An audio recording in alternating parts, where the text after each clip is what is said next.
네, 성도 여러분 안녕하십니까? 네, 우리 7월 두 번째 안식이 시작하는 저녁이 되었습니다. 이 자리에서 함께 예배를 드리면서 지금 이 순간에 저에게 가장 많이 드는 생각은 하나님께서 이 마석교회에서 함께 이 재림신앙을 할 수 있도록 저에게 복을 주신 것이 얼마나 큰 은혜와 큰 복인가 하는 생각을 하게 되었습니다.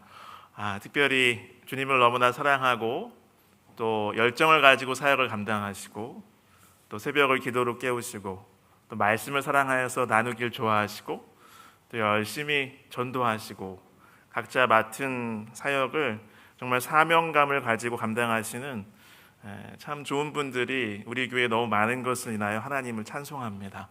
우리 하나님께서 우리에게 믿음의 동역자를 주시는 것, 하늘 가는 길에 좋은 벗들을 주신 것이 큰 은혜임을 다시 한번 느끼는 귀한 안식이 시작하는 저녁이 되셨으면 참 좋겠습니다. 네, 로마서 계속 보고 있습니다. 로마서 4장까지 왔네요. 오늘은 아브라함이 하나님을 믿음에 라는 제목을 가지고 로마서 4장을 살펴보고자 합니다. 네, 오늘의 주제 성구는 로마서 4장 3절로 정하였습니다. 우리 4장의 주된 내용을 잘 전하고 있다고 생각이 됩니다. 로마서 4장 3절, 여러분 같이 성경책을 같이 펴시면 오늘 여러 가지 도움이 될 것 같습니다. 같이 읽으실까요? 성경이 무엇을 말하느냐? 아브라함이 하나님을 믿음에 그것이 그에게 의로 여겨진 바 되었느니라. 아멘. 4장이 말하는 것은 바로 이 이야기를 바울이 하고 있습니다. 로마서 4장은요, 바로 앞에 이 3장까지 이 바울이 보내는 편지를 읽은 특별히 유대인들, 그리고 아직 이 몸에 율법주의적인 신앙 행태가 배어 있는 그런 사람들의 마음속에 떠오르는 이제 바울을 향한 질문에 대한 대답입니다. 오직 믿음으로만 구원을 받는다면 우리 조상 아브라함도 율법을 준수해서가 아니라 믿음으로 구원을 받았다는 말인가? 이러한 질문을 떠오를 때 그것을 예상하고 바울이 적어놓은 것이죠. 성령의 영감으로 사도 바울을 통해서 우리에게 굉장히 귀중한 진리를 4장에 주셨습니다. 그래서 바울은 창세기 15장 6절을 해석을 하고 있습니다. 그리고 17장을 또 그 배경의 정보를 가지고 이야기를 하고 있습니다. 그러면서 아브라함도 오직 믿음으로 하나님의 의롭다 하심, 칭의, 구원을 받았음을 역설하고 있습니다. 그래서 이 4장을 살펴볼 때 우리가 로마서에서 계속 나오고 있는 이 핵심 단어를 마음속에 서두에 염두에 두시면 굉장히 좋습니다. 여기서 바울이 말하는 의는 하나님의 의를 말합니다. 자신이 스스로 의롭게 되려고 하는 그 어떤 계속적인 인간의 헛된 시도와 그 다음에 의, 그것은 하나님께서 마련하신 그 의를 대조하고 강조하고 있습니다. 그리고 의롭다 하심, 의롭다 하심, 의롭다 하시니 이런 표현도 계속 나오잖아요. 그래서 우리 놀라운 줄임말 한자로 이걸 우리가 그리스도교 용어로 칭의라고 합니다. 하나님께서 의롭다고 판결하시는 것이죠. 이것이 핵심 단어입니다. 뒤에 있는 이 성화를 보시면 이 하나님의 심판, 모든 인류가 개개인이 맞이할 이 최후의 심판 장면을 상상적으로 형상화했습니다. 이 장면을 보면 앞에 십계명의 조문들이 있고 옆에 마치 배심원처럼 증인처럼 천사들이 있고 한 사람이 이렇게 그 앞에 서 있는 것을 볼 수 있습니다. 굉장히 어떤 면에서 이러한 그 모습을 마음속에 떠올리면 마음속에 부담이 많아집니다. 마음이 좀 무거워지는 묘사인 것 같습니다. 그런데 이 그림을 보시면 어떻습니까? 하나님의 심판의 실제 장면은 이렇게 묘사하는 것이 더 맞는 것 같습니다. 이 심판에 있어서 재판장과 변호인이신 분이 바로 우리 구주 예수 그리스도이십니다. 그래서 그리스도께서 온 우주의 피조물 앞에서 하나님 앞에서는 너무나 악하고 부족한 죄인인 나를, 그러나 예수 그리스도의 구원을 믿음으로 받아들인 나를 이 천국의 받아들여야 한다고 말씀하시는 거예요. 새하늘과 새 땅에 살게 해줘야 된다고 말씀하시는 거죠. 그래서 이러한 나를, 이러한 죄인을, 구원받은 죄인을, 그래서 의인이라고 하나님께서 인정해 주신 그러한 백성들을 옹호하는 것이 하나님의 심판의 모습입니다. 이 로마서 4장의 내용의 구조를 좀 먼저 살펴보고자 합니다. 단순한 한 가지 주제로 이렇게 이루어져 있습니다. 그래서 나중에 이제 성경이 기록된다면 한참 뒤에 장을 분류하면서 굉장히 이 부분은 쉽게 분류가 되지 않았을까 싶습니다. 그래서 1절로 3절은 아브라함은 무엇으로 칭의, 의롭다 하심, 구원을 받았는가 하는 그런 질문과 그것을 이야기하고 있습니다. 그 다음에 4절부터 21절까지는 이 창세기 15장 6절을 해석을 하고 있습니다. 거기에 17장 사건에 대한 그 언급과 그 배경 정보들도 같이 나오고 있습니다. 결국은 아브라함은 믿음으로 구원, 믿음으로 칭의를 받았다고 하는 것이죠. 그러면 22절부터 25절까지 그것이 우리에게 어떤 의미가 있는지, 이 로마서의 독자들 그리고 저와 여러분에게 어떤 의미가 있는지를 적용하는 내용입니다. 이 유대인들에게 아브라함은 정말 자부심의 원천이었습니다. 자랑스러운 조상입니다. 하나님의 율법을 완전하게 지킨 율법의 수호자로 여겼다고 합니다. 그래서 아브라함은 특별히 그의 아들 이삭을 이 모리아 산에서 하나님께 온전히 희생했죠. 그래서 그 아들까지 바침으로 그의 순종을 증명했기 때문에 유대인들은 생각하기를 아브라함은 그것으로 그는 의롭게 되었다고 그렇게 믿었다고 하는 것이죠. 이제 사장으로 한번 들어가 보겠습니다. 우리 1절, 2절, 3절을 같이 읽겠습니다. 여러분 성경을 같이 펴시고 읽으시면 참 좋겠습니다. 1절부터 3절입니다. 그런즉 육신으로 우리 조상인 아브라함이 무엇을 얻었다 하리요? 만일 아브라함이 행위로서 의롭다 하심을 받았으면 자랑할 것이 있으려니와 하나님 앞에서는 없느니라. 성경이 무엇을 말하느냐? 아브라함이 하나님을 믿음에 그것이 그에게 의로 여겨진 바 되었느니라. 아멘. 바울은 아브라함이 하나님으로부터 의롭다 하심, 이러한 선언을 받은 것은 그의 행위 때문이 아니라 그의 믿음 때문이라고 기록된 창세기, 성경, 구약 성경의 본문을 증거로 제시하고 있습니다. 이 내용의 배경이 창세기 15장 그리고 17장부터 이삭의 출생에 관한 그러한 이야기가 이제 바울이 설명하고자 하는 그 성경의 이야기입니다. 그러면 바울이 인용한 창세기로 한번 같이 가보시겠습니다. 창세기 15장 6절입니다. 아까 좀 전에 바울이 바로 인용한 그 말씀입니다. 창세기 15장 6절 제가 읽겠습니다. 아브람이, 아직 이름이 뭐예요? 아브람이었어요. 아브람이 여호와를 믿으니 여호와께서 이를 그의 의로 여기시고, 이것을 딱 인용해서 편지에 바울이 쓴 것입니다. 이 14장, 창세기 14장의 내용은 의리보다는 그리고 친척보다는 돈과 명예와 부유함과 앞으로의 전망을 택한, 처음에 같이 아브라함과 동행했던 누구요? 롯. 근데 이 소돔이 전쟁에 패해서 롯도 졸지에 모든 가족들이 포로로 잡혀갔을 때, 그 창세기 14장 내용은 아브라함이 집에서 항상 기르고 유사시를 대비해서 싸움 연습도 시킨 318명을 데리고 구출하러 갑니다. 그래서 하나님의 도우심으로 싸워서 이기고 롯을 구출한 사건이 나옵니다. 그리고 그 이후에 일어난 사건이 15장입니다. 여기 창세기 15장 1절부터 6절에 있는 말씀을 제가 읽겠습니다. 이후에 여호와의 말씀이 환상 중에 아브라함에게 임하여 이르시되 아브라함아 두려워하지 말라. 나는 내 방패요 너의 지극히 큰 상급이니라. 아브라함이 이르되 주 여호와여 무엇을 내게 주시려 하나이까? 나는 자식이 없사오니 나의 상속자는 이 다메섹 사람 엘리에셀이니이다. 약간 아브라함의 대답을 보니까 뭔가 조금 실망한 듯합니다. 왜냐하면 처음에 아브라함을 부르시는 장면에서 너는 복이 되게 할 것이다. 그리고 번번이 계속해서 성경에 보면 아브라함에게 너의 후손을 엄청나게 많게 셀 수 없이 많게 해주겠다, 이렇게 약속을 중간중간에 하셨습니다. 그런데 아직까지 아브라함에게 뭐가 없었어요? 자식이 없었다는 거예요. 그러니까 또 하나님 나타나셔서 이제 복을 주고 위로를 주려고 하니까 하나님 저 주시겠죠. 근데 저는 자식 한 명도 없고 지금 훌륭한 아주 그냥 동고동락 뭐 수십 년째 이렇게 섬기고 있는 이 다메섹 사람 훌륭한 종이 있는데 여기 이렇게 상속해 주면 안 될까, 이렇게 얘기하는 것이죠.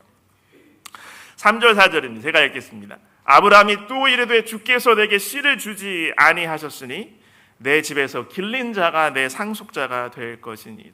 마음속에 약간 원망이 있었을까요? 잘 모르겠습니다. 그러자 4절 여호와의 말씀이 그에게 임하여 이르시되 그 사람이 내 상속자가 아니라 내 몸에서 날 자가 내 상속자가 되리라 하시고, 그를 이끌고 밖으로 나가 이르시되 하늘을 우러러 무뼈를 셀 수 있나 보라. 또 그에게 이르시되 내 자손이 이와 같으리라. 6절 다시 한번 같이 읽겠습니다. 아브라함이 여호와를 믿으니 여호와께서 이를 그의 의로 여기시고. 바로 이 장면인 것이죠. 그래서 이 뒤의 내용은 하나님께서 아브라함에게 이제 아주 더 약속을 구체적으로 하시면서 무수한 자손이 태어나게 될 것이다. 그리고 가나안 땅을 너의 후손에게 다 주겠다. 그러니까 이제 아브라함이 그러면 좀 이렇게 증표를 좀 주시면 좋겠습니다. 무엇으로 그것을 알리까, 이렇게 물어봐요. 그러니까 하나님께서 그러면 우리 언약식, 조약식을 하자. 우리 너희 땅의 풍습대로 지금 하는 그런 문화대로 하자. 그래서 3년 된 암염소, 수양, 산비둘기, 집비둘기 새끼, 짐승들을 다 이렇게 죽여서 가운데로 이렇게 나눴어요. 다 나눠가지고 그것을 다 이렇게 한밤중에, 그렇죠? 아브라함과만 있을 때 하나님께서 약속을 하셨죠. 이 아주 초자연적인 이 불꽃과 같은 그러한 영광이 그 앞에 지나가면서, 그래서 아브라함의 자손에 대한 예언을 주십니다.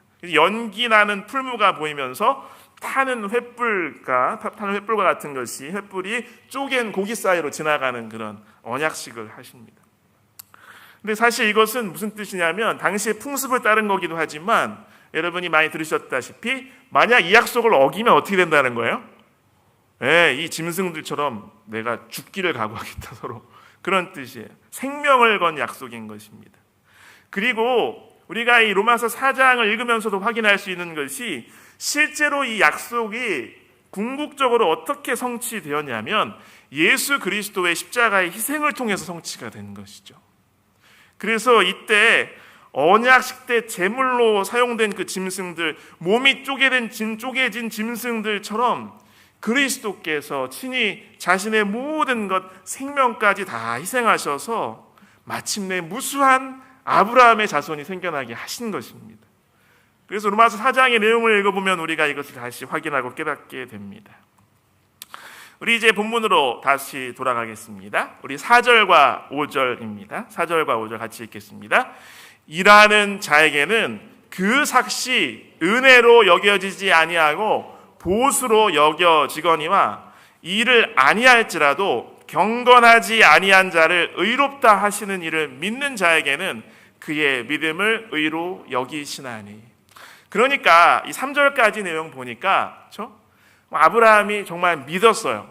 하나님의 약속을 믿었어요. 현재 상황은 하나님께서 계속 번번이 약속하신 것과 어때요? 일치해요? 아니면 오히려 반대로 흘러가고 있어요? 반대로 흘러가고 있었지만 그걸 믿었습니다. 이제 4절과 5절은 이제 예를 들어 설명을 하고 있습니다. 좀 더 이해하기 쉽도록 설명을 하고 있어요. 바로 여기서 말하는 것이 무엇입니까? 자꾸 율법을 내 힘으로 지키려고 생각하고 이 하나님과의 관계와 예수님과의 관계는 개선하지 않으면서 내가 올바른 사람, 멀쩡한 사람, 모범적인 사람으로 인정만 받으려고 애를 쓰니까, 그렇죠? 내 의지를 송두리째 하나님께 맡기지는 않고 계속 내 고집대로 살려고 하면서도 또 한편으로는 내 방식과 내 지혜로 하나님께 의인으로 이렇게 나서고 싶으니까, 그렇게 인정받고 싶으니까 애쓰고, 또 안 되니까 용 쓰고, 안 되니까 악 쓰고, 겉으로만 훌륭한 신앙인인 척하게 되고, 이렇게 사니까 뭐예요? 신앙생활 자체가 일이 되어버리는 거예요. 일, 노동. 당시에 대부분의 유대인들의 삶이 결국 빠져가는 그 대다수의 그런 신앙의 행태가 이러한 모습이었다고 하는 것입니다. 지금 그것을 바울이 비유를 들어서 이야기를 하고 있는 것입니다. 여러분, 우리 함께 따라해 보면 좋겠습니다. 네. 신앙은 결코 노동이 아니다. 신앙은 생활이다. 그렇습니다. 신앙은 사라지는 것입니다. 성령 하나님의 은혜로. 그래서 4절, 이렇게 힘들게 억지로 의무감만 가지고 제사만 드리고 십계명의 그 문자 어기지 않으려고 자꾸만 계속 집착하고 이러니까 하나님께서 나에게 주시는 것도, 하나님께서 복으로 주시는 것도, 그것도 보수로 여기게 되는 거예요. 봉급으로, 월급으로 여기게 되는 겁니다. 그래서 이 천국이, 하나님 나라가 이런 노동과 보수의 관계가 아니라는 사실을 우리 주님께서 비유로 잘 설명해 주신 게 있습니다. 무슨 비유죠? 바로 이 포도원 주인과 품꾼의 비유를 통해서 우리에게 아주 통렬하게 외치셨지 않습니까? 하나님께서 우리에게 주시고자 열망하시는 구원과 영생, 새하늘과 새 땅은 그것은 직장도 아니에요. 월급도 아니고, 그리고 수능시험도 아니고, 대학 입시도 아니고, 그것은 재난 구조입니다. 그리고 그것은 질병의 치유입니다. 그렇기 때문에 하나님께서는 아침 6시에 온 품꾼이나 점심 12시에 온 품꾼이나 저녁 5시에 다 끝날 때 와서 단 1시간만 일한 품꾼에게도 넉넉하게 그 주인의 뜻에 따라, 너그러움에 따라 온전한 하루 품삯을 주시면서 기뻐하시는 분, 그러한 분이 우리 하나님이신 것입니다. 이게 바로 하나님의 나라 천국이기 때문에 주님의 부르심을 받고 주의 포도원에 들어온 우리들은 서로 비교하면서 시기 질투할 이유가 있어요, 없어요? 전혀 그럴 수가 없는 것입니다. 그게 바로 이 본문의 5절의 말씀이에요. 하나님께서는 우리에게 결코 이 회사 사장님 같은 분이 아니심을 기억하시길 바랍니다. 시험 감독관 같은 분이 아니십니다. 여러분, 하나님은 우리 아버지이십니다.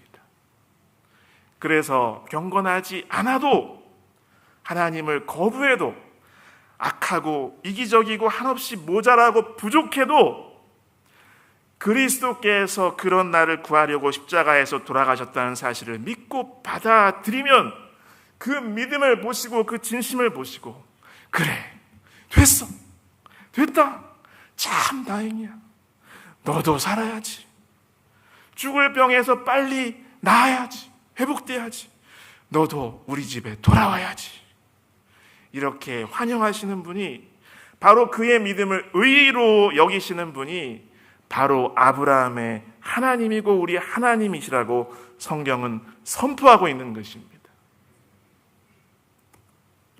자, 우리 6절, 7절, 8절을 같이 읽겠습니다. 이러한 것이 없이 하나님께 의로 여기심을 받는 사람의 복에 대하여 다윗이 말한 바, 불법이 사함을 받고 죄가 가려짐을 받는 사람들은 복이 있고 주께서 그 죄를 인정하지 아니하실 사람은 복이 있도다 함과 같으니라. 그래서 믿음으로 의롭다 하심을 얻은 사례를 바울은 또 성경절을 가지고, 성경의 이야기와 성경 말씀을 가지고 이렇게 이야기하고 있는 것이죠. 이 원문은 시편 30편 1절 2절입니다. 제가 읽겠습니다. 여기는 아예 다윗이 썼다고 이렇게 표제가 이렇게 있어요. 허물의 사함을 받고 자신의 죄가 가려진 자는 복이 있도다. 마음에 간사함이 없고 여호와께 정죄를 당하지 아니하는 자는 복이 있도다. 여러분 생각해 보시면 사실 이 다윗 굉장히 성경의 영웅이고 하나님께서 막 마음에 합당한 자라고 하시고 많은 복도 받고 그랬지만, 여러분 다윗처럼 나쁜 짓 저지른 사람도 흔하지 않습니다. 자기 부하의 아내를 거의 반강제로 데려가서 간통하고요. 나중에 그 사실을 은폐하려고 그 남편은 전쟁통의 그 사고로 위장해서 청부살인을 하고요. 그러면서 마음에 아무런 자기 잘못한지도 모르고 한동안 정말 뻔뻔하게 살았습니다. 그러나 하나님의 선지자가 그의 죄를 지적할 때 그는 즉시 자기의 죄를 깨닫고 공개적으로 인정하고 그 다음에 하나님께 자복합니다. 하나님께 진실된 마음으로 용서를 구하고 하나님의 용서를 체험하지요. 그러나 아시다시피 그가 저지른 이 죄의 필연적인 결과는 참으로 무서웠습니다. 그래서 그 이후로 평생 다윗은 이 자신의 잘못이 가져온 끔찍하고 비참한 일들을 자기 주변에서 늘 경험하면서 이렇게 살아갔던 것을 우리는 알고 있습니다. 그러나 그렇게 참 더럽고 추악한 죄를 범했던 사람이었지만 그는 좋은 태도가 있었는데 자신의 위신이나 체면을 유지하기보다는 이 하나님과 신뢰와 사랑의 관계를 회복하는 것을 항상 마음속에 열망했습니다. 그래서 그의 평생에 일관되게 추구한 것은 하나님의 성전에 거하는 자, 하나님 곁에 있는 사람으로 살아가는 것이었죠. 그래서 그는 하나님의 큰 자비와 용서를 경험하고 바로 우리가 읽어봤던 이러한 시편을 지어서 하나님께 찬양한 것이죠. 나는 하나님의 그 선하심과 하나님의 큰 자비와 은혜를 생각하면 늘 죄인이고 너무나 악하고 이기적인 존재고 너무나 부족한 그러한 존재지만 하나님께서 이 시편 기자의 기도처럼 내 죄를 없애주시는 것을 경험하는 것이죠. 하나님을 거역하지 않고 하나님의 그 용서의 손길을 받아들일 때, 그 손을 잡을 때 하나님께서, 여호와 하나님께서 나를 정죄하지 않으시는 그 은혜를 경험하는 것입니다. 여러분, 아브라함이 칭의를 받은 것, 아브라함이 구원을 받은 것은 그의 행함 때문이 아님을 성경은 분명하게 선포하고 있습니다. 아브라함이 하나님을 믿으니, 여호와를 믿으니, 이를 믿으니 여호와께서 이를 그의 의로 여기시고, 여러분, 저와 여러분이 주님의 선하심을 신뢰하게 되시길 간절히 바랍니다. 그분의 말씀을 신뢰하시기를 간절히 바랍니다. 그리고 이러한 사람들을, 그분을 믿는, 신뢰하는 자들을 의롭다고 선언하시는 하나님께 찬양과 감사를 드립니다. 여기 우리 2017년 로마서 그 교과에서는 이렇게 이야기를 하고 있습니다. 믿음으로 얻는 구원은 구약 성경에서 매우 중요한 부분을 차지한다. 구약 성경 전체에 은혜에 대한 가르침이 있다. 예를 들어 성수의 모든 제사는 죄인들이 그들의 행위가 아니라 대속물의 죽음으로 말미암아 구원을 얻는다는 사실을 상징적으로 보여준다. 여기 또한 같은 책에서 이렇게 이야기합니다. 다윗이 밧세바 부적절한 일을 저지른 뒤에 용서받은 사실도 은혜로만 설명될 수 있다. 그는 여러 항목에서 자신을 정죄하는 수많은 율법의 원칙들을 어겼기 때문에 필연코 그를 구원하는 것은 율법의 준수가 아니었다. 만약 다윗이 율법으로 말미암아 구원을 얻어야 했다면 그는 절대 구원받지 못했을 것이다. 하나님의 은혜를 받아들였기 때문이라는 것이죠. 이제 9절로 넘어가겠습니다. 다시 본문으로 돌아가겠습니다. 9절과 10절을 같이 읽겠습니다. 그런즉 이 복이 할례자에게냐 혹은 무할례자에게도냐? 무릇 우리가 말하기를 아브라함에게는 그 믿음이 의로 여겨졌다 하노라. 그런즉 그것이 어떻게 여겨졌느냐? 할례시냐 무할례시냐? 할례시가 아니요 무할례시니라. 이제 바울은 유대인들이 그렇게 자부심을 갖고 내세우는 그들의 혈통, 그들이 아브라함의 자손이기 때문에 하나님과 특별한 사랑의 관계를 맺은 언약의 표인 할례를 아예 태어나면서부터 기억하지도 못할 그 어린 나이에 몸에 표로 지니고 살아간다는 그 사실에 관한 이야기를 하는 것이죠. 바울은 이제 성령 하나님께서 그에게 주신 놀라운 통치활력으로 강조합니다.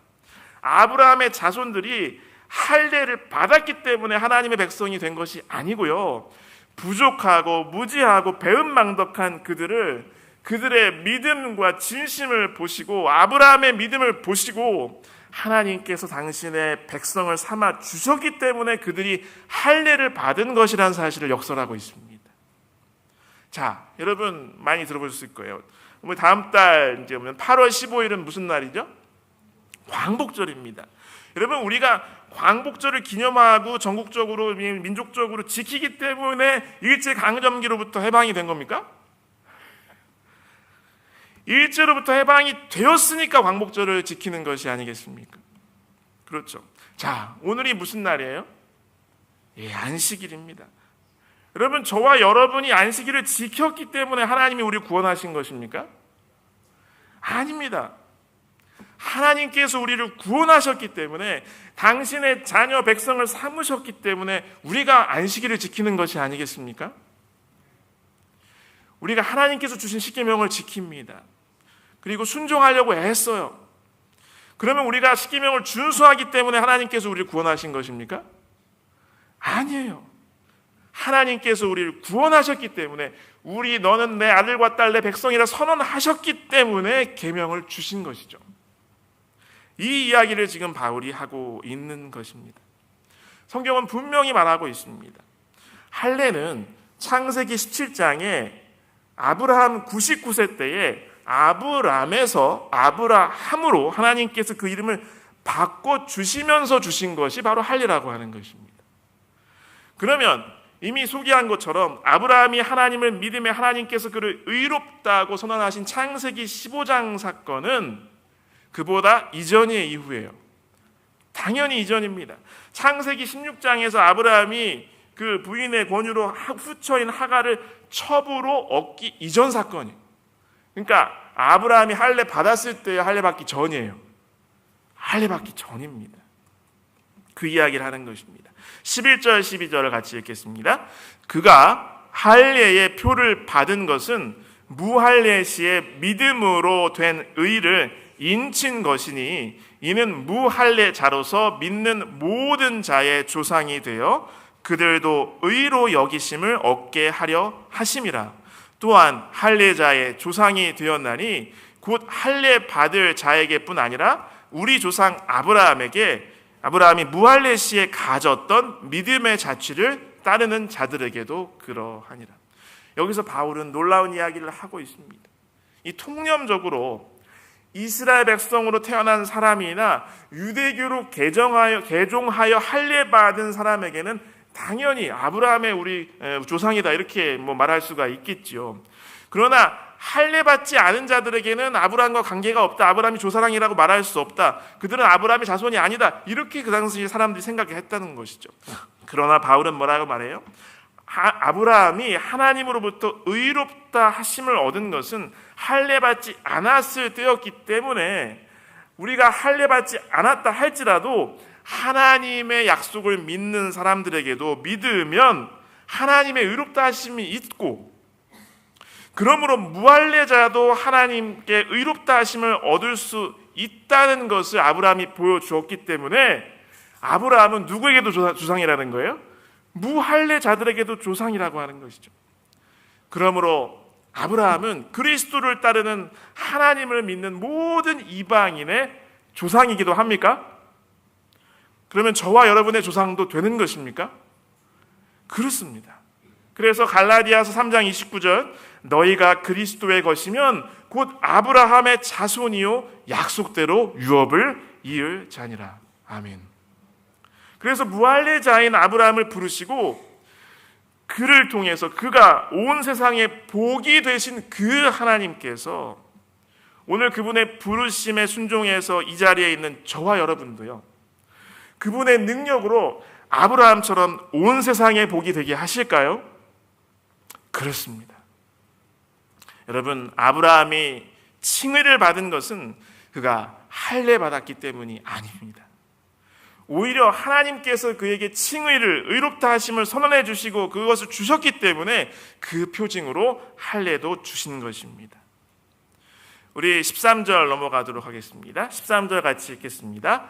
아브라함이나 그 후손에게 세상의 상속자가 되리라고 하신 언약은 율법으로 말미암은 것이 아니요 오직 믿음의 의로 말미암은 것이니라. 아멘. 세상의 상속자가 되리라, 이 문자적으로 정확한 표현은 이 성경 말씀에 없습니다. 그러니까 사도 바울은 하나님께서 아브라함에게 하신 그 약속을 의미를 이렇게 살려가지고 그 창세기 내용을 요약 정리한 겁니다. 그래서 이것이 어디냐면 창세기 17장 4절로 8절의 언급을 이렇게 했습니다. 하나님께서 말씀을 주셨습니다. 또한 창세기 22장의 뒤에 또한 내 씨로 말미암아 천하 만민이 복을 얻을 것이니 이것과도 같이 연결되는 것입니다. 창세기 17장 4절로 8절을 제가 읽어보겠습니다. 창세기 17장 4절로 8절 제가 읽겠습니다. 보라, 내 언약이 너와 함께 있으니 너는 여러 민족의 아버지가 될지라. 이제 후로는 내 이름을 아브람이라 하지 아니하고 아브라함이라 하리니 이는 내가 너를 여러 민족의 아버지가 되게 함이니라. 내가 너로 심히 번성하게 하리니 내가 내게서 민족들이 나게 하며 왕들이 내게로부터 나오리라. 내가 내 언약을 나와 너 및 내 대대 후손 사이에 세워서 영원한 언약을 삼고 너와 내 후손의 하나님이 되리라. 내가 너와 내 후손에게 내가 거류하는 이 땅 곧 가나안 온 땅을 주어 영원한 기업이 되게 하고 나는 그들의 하나님이 되리라. 이 말씀인 것이. 그래서 바울이 표현한 세상의 후사가 되게 하셨다는 그 표현은 1차적으로 여기 8절에 있는 말씀처럼 가나안의 온 땅을 바로 아브라함의 후손이 유업으로 받을 것을 의미합니다. 그러나 좀 더 포괄적인 의미로 아까 4절에 나온 것처럼 아브라함 결국 열국의 많은 수많은 셀 수도 없는 많은 그 민족의 후손들의 아비가 될 것이기 때문에 또한 그의 신앙의 자취를 쫓는 모든 민족이 바로 후사가 되며 유업을 이을 자가 된다는 그런 의미인 것이죠. 그래서 하나님께서 여기 아브라함과 맺으신 언약은 바로 하나님께서 율법을 이렇게 십계명의 형태로 어떤 정리된 그러한 어떠한 문서적인 그러한 것으로 성문화된 그 율법보다 430년 앞에 주어졌죠. 그래서 후에 생긴 그 율법이 그 이전에 하나님과 아브라함이 맺은 약속을 취소할 수 있어요, 없어요? 없는 것입니다. 따라서 이스라엘 백성들은 율법 때문에 하나님 백성이 된 것이 아니에요. 하나님의 약속에 따라서 된 것입니다. 그래서 하나님의 언약이 율법보다 선행하는 것입니다. 그래서 약속의 원리를 따르는 사람들이 하나님의 백성이 되는 것입니다. 그래서 이것이 결국 바울이 계속 이야기하는 믿음의 의, 믿음으로 얻는 의, 믿음으로 말미암는 그 의인 것이죠. 우리 14절 15절 같이 읽겠습니다. 우리 14절 15절입니다. 만일 율법에 속한 자들이 상속자이면 믿음은 헛것이 되고 약속은 파기되었느니라. 율법은 진노를 이르게 하나니 율법이 없는 곳에는 범법도 없느니라. 그래서 여기 14절에 율법에 속한 자들이라는 것은 그렇죠? 결국 이 율법의 행위로서 내가 그것을 내 힘으로 지켜서 의롭게 되려는 자들 혹은 바로 이 율법적인 체계에 종속된 사람들을 의미합니다. 그래서 바울의 또 다른 곳의 표현에 의하면 바로 율법의 종 노릇하는 자들로서 이 종의 멍에를 맨 이러한 사람들을 이야기하는 것입니다. 그래서 정말 그 많은 사람들이 통념적으로 그렇게 빠져들어가고 대다수가 그렇게 점점 추구해 가듯이 율법의 행위로 하나님의 약속이 성취될 것이 보증이 된다면 아브라함은 율법이 주어지기 전에 그렇죠? 이미 하나님의 약속을 받았는데 그것이 무가치한 것이 되는 거죠. 서로 모순이 생겨버리는 것입니다. 그래서 그 약속에 의해서 성취된 예수 그리스도의 십자가 그리고 그 십자가를 쫓는 모든 믿음이 다시 율법의 종이 될 수밖에 없다는 것을 이야기하는 것이죠. 또한 율법으로만 약속이 보증되고 만약에 하나님의 의롭다 하심 그것을 받을 수 있다면 바로 이스라엘과 바울이 이렇게 전파하는 그 신앙은 여러 다른 신앙체계, 다른 종교체계와 다를 것이 윤리 종교와 다를 것이 아무것도 없게 되는 것입니다. 15절 율법은 진노를 이루기에 하나니 우리가 계속 이전에도 바울이 설명했듯이 율법은요 정말 완전하게 그 행위가 실천이 완전하게 될 것을 요구해요. 그렇지만 아담의 후손은 모든 인류는 완전해질 수 없는 죄인에 불과한 것입니다. 그래서 율법은 항상 사람을 정죄하고 율법의 저주를 선언하는 것이죠. 그래서 율법의 기능은 죄를 드러내는 것이요, 죄가 하나님을 거역하고 하나님의 뜻을 위반하는 것임을 보여주는 것이요. 그래서 율법은 죄인을 의롭게 할 수 있어요, 없어요? 없습니다. 그에게 화평과 평안을 주지도 못합니다. 하나님의 진노를 가져올 수밖에 없다고 하는 것이죠. 여러분, 아브라함이 칭의를 받은 것은 그가 율법을 지켰기 때문이 아니라는 것이죠. 하나님의 계명을 지켜서 의롭다 하심을 얻는 것이 아니라 하나님께서 의롭다 하셨기 때문에 그 사랑과 은혜에 감격해서 성령 하나님의 그 능력으로 율법에 순종하는 것임을 잊지 말고 꼭 기억하시기를 간절히 바랍니다. 여기 또 작년 안교육과에 나온 인용문을 소개하겠습니다. 율법을 통하여 하나님의 약속을 받고자 하는 노력은 믿음을 의미 없게, 심지어 소용없게 한다. 믿음은 살리지만 율법은 정죄한다. 그는 정죄에 이르게 하는 율법을 통해 구원을 얻으려는 노력의 무용성에 대해 가르치려고 노력한다. 바울이요, 우리는 유대인이든 이방인이든 율법을 범했기 때문에 아브라함이 필요했던 동일한 것, 즉 믿음으로 말미암아 우리의 것으로 간주되는 예수님의 구원의 의가 필요하다. 우리에게는 오로지 예수 그리스도의 구원의 의가 필요한 존재이고 그것을 통해서 의롭다 하심을 얻는 그러한 것임을, 그러한 바로 하나님의 계획임을, 그러한 우리의 모습임을 기억하시기를 간절히 바랍니다. 우리 16절, 이제 다시 한번 본문으로 다시 이제 돌아가겠습니다. 여기 16절 읽겠습니다. 그러므로 상속자가 되는 것은 그것이 은혜에 속하기 위하여 믿음으로 되나니 이는 그 약속을 그 모든 후손에게 굳게 하려 하심이라. 율법에 속한 자에게 뿐만 아니라 아브라함의 믿음에 속한 자에게도 그러하니 아브라함은 우리 모든 사람의 조상이라. 그래서 은혜에 속하기 위해서 믿음으로 되나니 바로 이 후사가 되리라는 약속이 결국은 하나님의 은혜와 아브라함에게 주신 믿음으로 성취되었다고 하는 것이죠. 그래서 그 약속을 믿는 그 모든 후손에게, 그 약속을 그 모든 후손에게 굳게 하려 하심이라라는 이 표현은요, 바로 이 다시 15절에 이미 말한 것처럼 율법은 하나님의 진노 앞으로 사람들을 가져다 줄 수밖에 없기 때문에 그것으로는 하나님의 약속이 보증될 수가 없는 것이죠. 하나님의 은혜로 보증되는 것이 약속임을 강조합니다.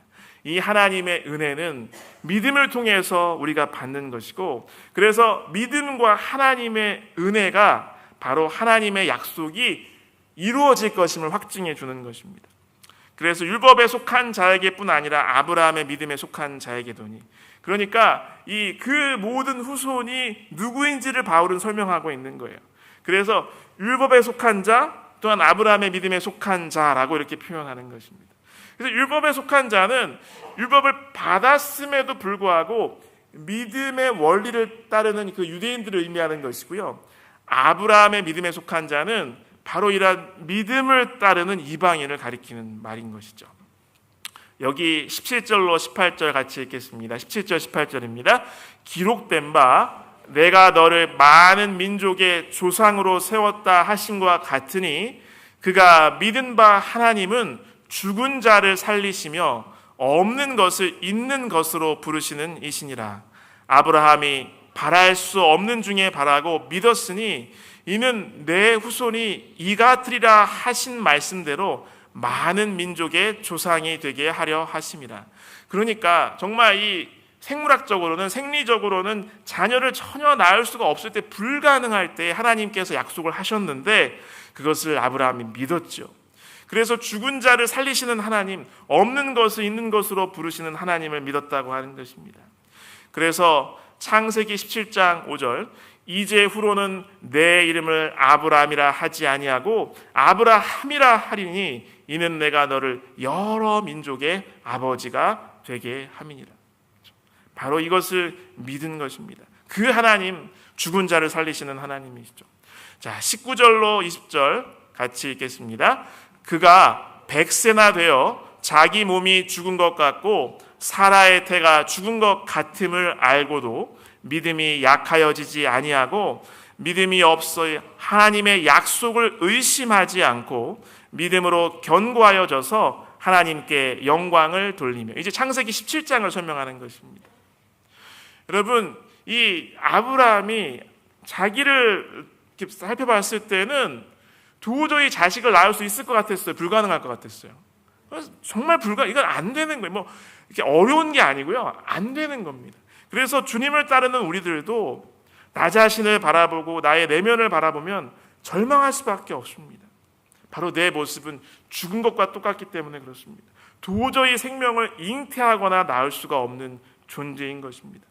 그러나 그 몸이 죽은 것과 같은 아브라함과 사라를 통해서 이삭이 태어나도록 역사하신 하나님의 능력을, 그분의 신실하심을, 그분의 확실한 약속을 이 저녁에 저도 여러분도 믿으시기를 간절히 바랍니다.